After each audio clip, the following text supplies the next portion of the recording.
Mabadiliko ya tabia nchi yanayochangiwa na uharibifu wa mazingira ni baadhi ya masuala muhimu ambayo kufikia sasa yanawafanya viongozi wa mataifa mbalimbali duniani kukuna vichwa wakitafuta mbinu mwafaka za kuvikabili.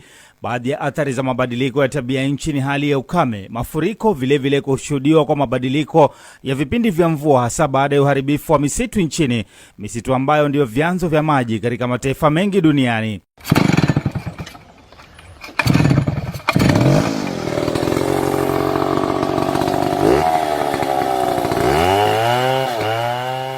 Eneo la Ganze, kaunti ya Kilifi, ni miongoni mwa maeneo nchini ambayo yameathirika na baa la njaa kutokana na uhaba wa mvua unaochangia hali ya ukame.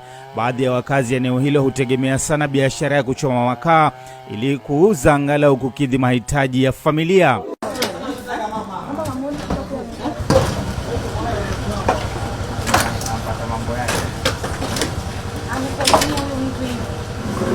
Mjini Kilifi nakutana na Mama Happy Nyinge na Roslyn Mungumi. Hao ni wafanyabiashara wa kupika chakula. Wameifanya biashara hii kwa muda sasa, ila mbinu wanayoitumia kuandaa chakula, mapishi ya kutumia kuni, ndio hatarishi kwa afya bila wao kufahamu. Kuni madhara yake huwa zinaleta moshi, na moshi unakukohoa. Ukifika nyumbani lazima ukunywe maziwa ili kesho urudi tena kazini. Hizi kuni wewe umezitumia kwa muda gani katika upishi wako? Miaka mingi, kama miaka 5. Moshi hatari yake ni kuharibu mazingira ya nyumba, kuhatarisha watoto pia. Na hiyo kuni kama ukimaliza kupika jioni upate kama maziwa hivi utumie. Kama hivyo hutapata, basi utaumwa na hicho kifua, utaumwa sana. Huo moshi ndo unaumiza zaidi, na huo moto unaweza kuumwa sana, unaweza kukata kukosa kazi paka hata wiki 2, wiki 3 hivyo, sababu utakuwa unaumwa. Taifa la Kenya limekuwa mbioni kukabiliana na athari hizi, Rais William Ruto akiwa miongoni mwa viongozi ulimwenguni kushinikiza upanzi wa miti kwa wingi ili kukabili athari za ukame na madhara mengine ya mabadiliko ya tabia nchi. From Monday, this exercise will continue ministry by ministry on a daily basis for the next 6 months. Every ministry will be in charge of a day for planting trees so that we can get to our target in time, and so that we can mobilize our communities, our societies to understand the importance of managing our environment. Ukataji wa miti sasa umechangia wadau wa mazingira ulimwenguni kugeukia mbinu mbadala ya matumizi ya kawi safi ili kupunguza ukataji wa miti kiholela kwa ajili ya kuoka makaa na hata upishi wa kutumia kuni ili kulinda mazingira. Wakati wa uzinduzi wa kongamano la siku 3 la wiki ya upishi wa kutumia kawi safi mjini Kilifi katika kaunti ya Kilifi mnamo tarehe 8 mwezi Agosti mwaka 2025, serikali kuu ilisema inashirikiana na serikali za kaunti kwenye mipango ya kawi safi ili kukabiliana na mabadiliko ya tabia nchi. Akizungumza katika kongamano hilo, waziri wa kawi nchini Opiyo Wandayi alisema Kenya inaendelea kutekeleza matumizi ya kawi safi ili kuepuka athari za kiafya miongoni mwa jamii pamoja na uharibifu wa mazingira. Clean cooking improves not only public health by reducing respiratory diseases, cardiovascular conditions and other health issues. It also protects the environment by decreasing deforestation, greenhouse gas emissions and climate change. That now it is the time to translate the strategies and the good plans into tangible action. Wakati wa kongamano hilo nilikutana na Julius Gathure kutoka mjini Thika. Yeye ni mmoja wa wabunifu waliotengeneza meko za kupikia kutumia kuni na makaa. Anasema kutokana na uharibifu wa mazingira unaochangiwa na matumizi ya kuni na makaa, aliamua kufanya utafiti na kubuni jiko la kutumia kawi safi ambayo ni mafuta maalum ya bioethanol. Anasema jiko hilo lina manufaa mengi ikiwepo kuweka mazingira safi. Tukaona ni vizuri sasa tuingie katika ethanol jiko, ndio tukaleta hii jiko ambayo inaitwa brick stove, na hii jiko inatumia briquettes na pia inatumia ethanol ama bioethanol. Bioethanol ni safe, hailipuki kama gasi nyumbani. Bioethanol unaweza nunua kile kiwango unataka, na lita moja kwa familia inaweza pika kwa siku 2 ama kwa siku 3. Gathuri anasema utumizi wa kuni au makaa una athari kubwa kwa afya ya binadamu na kuna umuhimu kwa jamii kuzingatia matumizi ya kawi safi ili kuepusha majanga ambayo yamekuwa yakishuhudiwa nchini na hata ulimwenguni. Nakumbuka sisi tukiwa wadogo tulikuwa tunaambiwa kuna miti ambayo inakuwa poisonous. Wakati hiyo miti inakauka inakuwa kuni ama inakuwa makaa, hatujuaki kama hiyo miti ni poisonous. Lakini wakati watu wanachoma ama wanatumia hiyo kama kuni, hiyo fumes ama hizo smoke inakuwa na hizo fumes ambao ni poisonous. Wakati unatumia kawi safi kwa nyumba yako ambao haina hiyo moshi, ni kusema unaepukana na moshi ambao uko na chembe za kemikali. Kwa hivyo ndio maana sisi tuko hapa tukipromote hii mambo ya bioethanol katika nchi yetu. Kulingana na utafiti, uchafuzi wa hewa umesababisha takriban vifo 5,000 vya mapema miongoni mwa watoto nchini Kenya mnamo mwaka 2019, hali iliyochangia swala hilo kupewa kipaumbele hasa katika afya ya umma. Utafiti huo pia umebaini kuwa uchafuzi wa hewa ndani ya nyumba ni tatizo la msingi, kwani takriban 90% ya watu wanakabiliwa na hatari hii.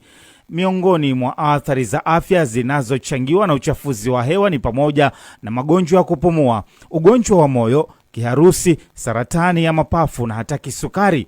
Julius Nyerere, daktari kutoka kituo cha afya cha Demastin mjini Kilifi katika kaunti ya Kilifi, anasema matumizi ya kuni yanaweza kusababisha matatizo ya mfumo wa kupumua kwa binadamu yanayotokana na hali ya kuvuta ndani moshi wakati wa kupika. Kuna uwezekano ya kupata kitu tunaita lung cancer ambayo inasababishwa na kuinhale moshi ambao unatokana na zile kuni. Tatizo lingine ni asma. Mtu anaweza pata asma kwa sababu ya moshi. Ama kama mtu tayari ako na asma, ile asma inaweza kuwa worsened, yani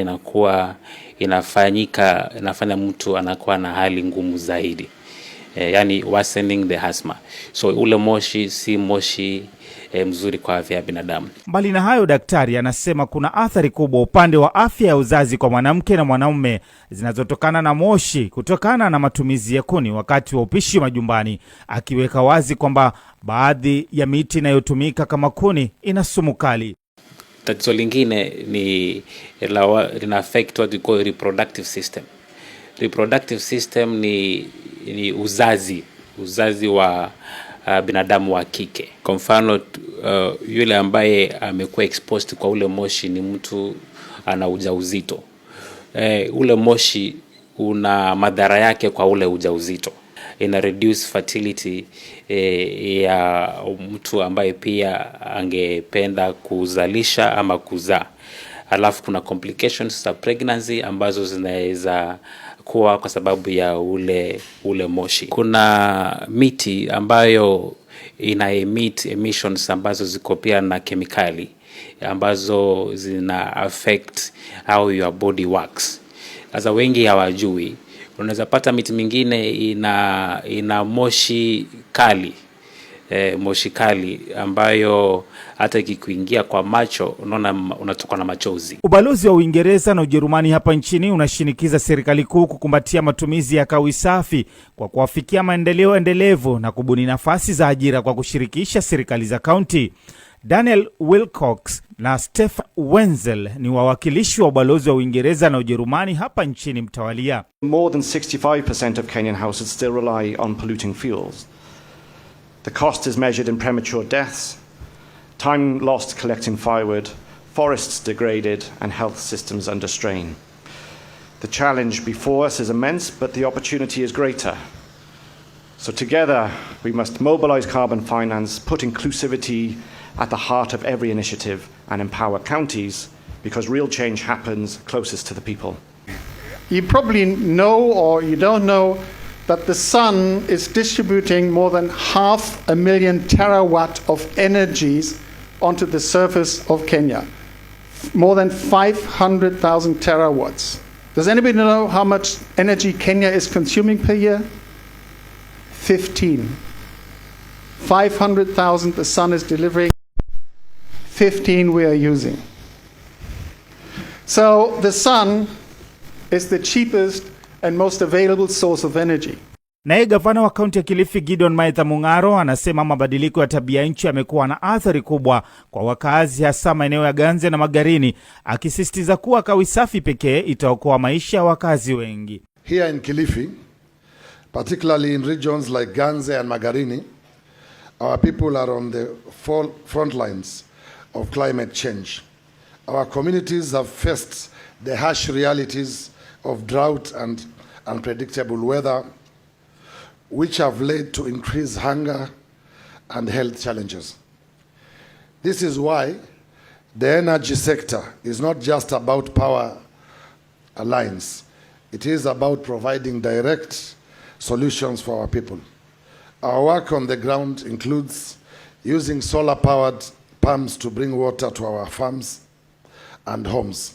Kwa Daktari Nyerere, anasema matumizi ya kawi safi yana manufaa mengi kwa mazingira, vile afya ya binadamu, iwapo mikakati mwafaka ya kukumbatia swala hilo itatekelezwa. Moshi una effect kubwa sana, ama watu tunaweza madhara makubwa sana kwa afya ya binadamu.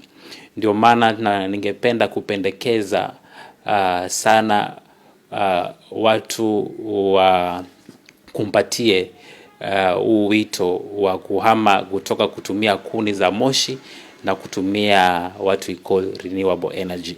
Hii itakuwa ni njia nzuri sana ya kuweza kuprevent madhara kama haya, alafu na kuishi maisha ambayo yatakuwa ni marefu na maisha ya afya bora. Ninapokamilisha makala hii ya manufaa ya kawi safi kwa jamii, ni dhahiri kuwa mazingira safi huchangia afya bora, elimu bora na kufanikisha ustawi wa jamii. Mimi ni Joseph Jira na hii ni Coco FM. Coco FM, ladha ya Pwani.